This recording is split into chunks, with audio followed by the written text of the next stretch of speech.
నెల రోజులుగా వస్తూ ఉన్నది. నిప్పులు ఉరుస్తున్నటువంటి ఈ ఎండలో రైతులు వడ్ల కుప్పల దగ్గర, మొక్కజొన్న కుప్పల దగ్గర సొమ్మసిల్లి పడిపోతున్నారు, గుండెలాగి చనిపోతూ ఉన్నారు. వడ్లు వాగులో పోతేంది, గొడ్లు గోదాట్లో పోతేంది అన్న చందంగా ఈరోజు ముఖ్యమంత్రి గారు వివరిస్తున్నారు తప్ప మరి కనీసము ఏదో ఒక చర్య తీసుకోవాలి, సమీక్ష పెట్టాలి, వాళ్ళకు భరోసాని ఇవ్వాలి, వాళ్ళకు ధైర్యాన్ని ఇవ్వాలి అనేటువంటి కనీస ఆలోచన చేయడం లేదు. ఎంతసేపు ఢిల్లీకి మూటలు మోసడే తెలుసు తప్ప ఈ కల్లాల్లో ఉన్నటువంటి మూటలు ఎట్లా మిల్లులకు చేర్చాలనేటువంటి కనీస సోయి లేదు.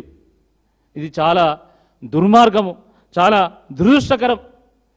ఏ ఐకేపీ సెంటర్కి పోయినా, ఏ మార్కెట్ సెంటర్కి పోయినా రైతులు కన్నీళ్లు పెట్టుకుంటా ఉన్నారు. నీ ఊరికే చెప్పట్లేదు, దాదాపు ఒక 10 ఐకేపీ సెంటర్ మార్కెట్ సెంటర్లకు పోయొచ్చు నేను చెప్తున్నా. మా నాయకులందరూ కూడా ఆయా నియోజకవర్గాల్లో, ఆయా మండలాల్లో ఉన్నటువంటి ఐకేపీ సెంటర్, మార్కెట్ సెంటర్లు అన్నీ తిరుగుతూ ప్రభుత్వాన్ని ప్రశ్నిస్తూ మీకు అండగా మేము ఉన్నామని చెప్పి రైతులకు భరోసాని ఇచ్చేటువంటి ప్రయత్నం చేస్తూ ఉన్నారు. మరి మీ మంత్రులు ఏడవేయంలు, మీ ఎమ్మెల్యేలు ఏడవేయంలు, మీ ఎమ్మెల్సీలు ఏడవేయంలు?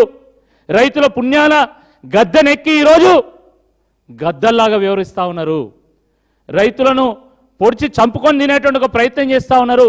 ఈరోజు మక్కల పంట కాలం 3 నెలలు, కానీ ఆ మక్కలు అమ్ముకోవడానికి ఈరోజు కల్లాల కాడ, ఐకేపీ సెంటర్ల కాడ, మార్కెట్ సెంటర్ల కాడ నెలన్నర నుంచి పడిగాపులు కాస్తున్నారు.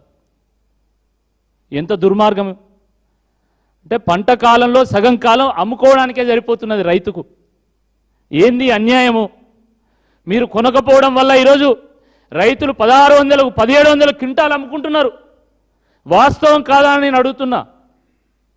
ఎక్కడ 2400 ఎంఎస్పి, ఎక్కడ 1600? మీరు 500 రూపాయలు బోనస్ ఇస్తామన్నారు. అంటే వాస్తవానికి 2400 ఎంఎస్పి ప్లస్ 500, 2900కు క్వింటాలు అమ్ముకోవాలి మొక్కజొన్నలు. కానీ ఈరోజు 1600లకు అమ్ముకుంటున్నారు, 1700లకు అమ్ముకుంటున్నారు. అంటే ఒక్క క్వింటాల్ మీద 1600లకు అమ్ముకుంటే కనీసము 900 రూపాయలు రైతు నష్టపోతున్నాడు. 900 రూపాయలు, 1600 వస్తున్నాయి,